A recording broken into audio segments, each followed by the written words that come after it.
Mga ka-idol, meron kaming manok dito.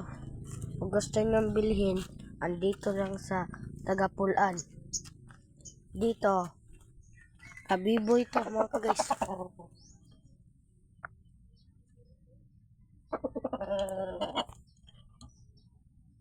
Dutol po. Dutol pa kasi siya. Ano ba to? Na, dito tayo mga guys. Dito ko sa Tagapulan. Tingnan mo yung dagat.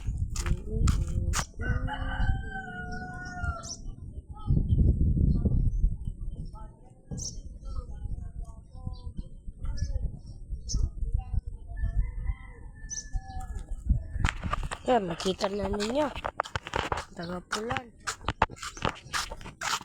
Dito lang sa Tagapulan mo, makikita ng ganitong dagat. Kasi probinsya kasi ito. Ayan mga ka-guys, dito ko sa ating bahay.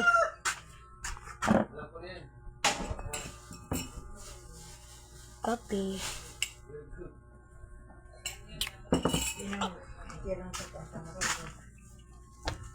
That's all for today mga ka-guys.